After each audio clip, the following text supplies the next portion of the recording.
लोग शुरू करने वाले अपामार्ग। अपामार्ग देखो आपको ये याद करना है क्योंकि उसमें पूछ सकता है कि आचार्य प्रियव्रत शर्मा ने इसे एकरत प्रकार यानी एकरत उत्तेजक माना है। ठीक है। आचार्य चरक ने इसे शिरोविरेचन में श्रेष्ठ माना है। आचार्य सुश्रुत ने इसे अर्कादिगण में रखा। आचार्य भाव प्रकाश ने इसे गुणोच्चादि वर्ग में रखा है। ठीक है। इसका लैटिन जो नेम है मतलब वनस्पतिक नाम है वो अकाइंथस स्पायरा है और फैमिली नेम है वो अमरथेसी फैमिली है। ऊपर वाला जो आप चाहें तो छोड़ सकते हैं, जैसे आचार्य प्रियव्रत ने किसने माना है वो छोड़ सकते हैं, लेकिन लैटिन नेम आपको याद करना है अकाइंथस स्पायरा और फैमिली अमरथेसी फैमिली है। ठीक है। इसका पर्याय कौन कौन से इंपॉर्टेंट है, जैसे इसका पर्याय सबसे ज़्यादा इंपॉर्टेंट है प्रत्येक पुष्पा, आद्य शल्य और शिखरी इंपॉर्टेंट है। ठीक है। इसके पर्याय इंपॉर्टेंट हैं। हिंदी नाम इसका चिरचिटा, चिरचिटा नहीं होता है चिरचिटा, अंग्रेजी का नाम है प्रिकिंग चाफ फ्लावर। स्वरूप में इसका सिर्फ एक लाइन याद करनी है आपको, इसका छुप होता है। ठीक है। इसके आगे कुछ नहीं याद करना है। इसका उत्पत्ति कहाँ पर होती है, समस्त भारत में यह पाया जाता है। जातियाँ इसकी कहते हैं पुष्प के वर्ण के अनुसार पर इसकी दो जातियाँ होती हैं, श्वेत वाला श्रेष्ठ होता है और दूसरा होता है रक्त वाला। अगर हम लोग रासायनिक संगठन की बात करें तो इसमें रासायनिक संगठन में इसमें पाया जाता है sulphur, calcium, potassium nitrate, iron अधिक मात्रा में पत्र में पाया जाता है और विटेन और अकायरेंथिन। देखो आप कैसे याद, अकायरेंथस स्पेनिन है तो इसका एक रासायनिक संगठन आपको याद हो जाएगा इजीली, वो है अकायरेंथिन। ठीक है। अकायरेंथिन याद हो जाएगा।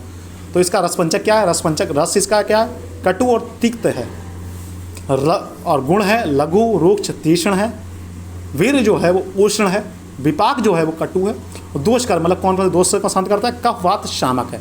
प्रयोजांग इसका क्या क्या मतलब कौन कौन सा अंग इसका प्रयोग कर सकते हैं हम लोग मेडिसिन के लिए, तो क्षार, पत्र, बीज, मूल को इस्तेमाल कर सकते हैं। विशिष्ट योग की बात करें तो इसमें क्या है, इसमें शिखरी घृत है, अपामार्ग क्षार है, अपामार्ग आदि, अपामार्ग घृत है। तो अपामार्ग देखो अपामार्ग हम लोग पढ़ रहे हैं तो अपामार्ग क्षार याद कर सकते हैं, अपामार्ग घृत याद कर सकते हैं। शिखरी घृत छोड़ भी सकते हैं, दो काफ़ी होंगे। कर्म क्या है इसका, यकृत उत्तेजक है, शिरोविरेचन है, पित्त विरेचन है, मेदोहर है, श्वास कास हर।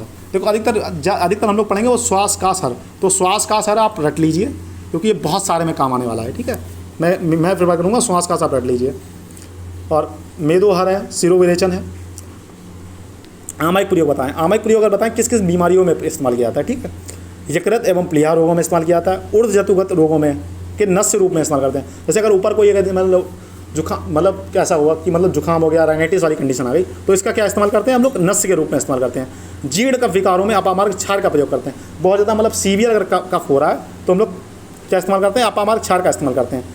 विसाचिका में हम लोग रोगों में इस्तेमाल करते हैं, मेदो रोग में इस्तेमाल करते हैं, अनेक प्रकार के विषयों में, सर्प विष और कीट विष में इस्तेमाल करते हैं। वो वहाँ पर ये प्रतिविष की तरह कार्य करेगा। ठीक है। स्पेशल पॉइंट अगर बात करें तो आपके MCQ में आ सकता है ये वाला प्रत्येक पुष्पा शिरोविरेचन नाम, वो डैश करके पूछ सकता है, डैश शिरोविरेचन नाम। तो अपामार्ग शिरोविरेचन में श्रेष्ठ माना गया, आचार्य चरक ने माना गया। ये आपका पता किस में क्वेश्चन आ सकता है, ये इसमें तो क्वेश्चन आ सकता है, साथ में वो वहाँ पर भी क्वेश्चन में पूछ सकता है, संहिता में क्वेश्चन में भी पूछ सकता है। ठीक है। तो क्या आ सकता है, डैश करके पूछ लेगा, डैश शिरोविरेचन नाम। तो डैश की जगह आपको लिखना होगा प्रत्येक पुष्पा शिरोविरेचन नाम। तो इसका एक पर्याय जो इंपॉर्टेंट पर्याय हो जाता है वो प्रत्येक पुष्पा, क्योंकि यहाँ पर अपामार्ग शिरोविरेचन नाम नहीं लिखा हुआ है, यहाँ पर क्या लिखा हुआ, प्रत्येक पुष्पा शिरोविरेचन नाम। ठीक है। ठीक है बच्चों, कल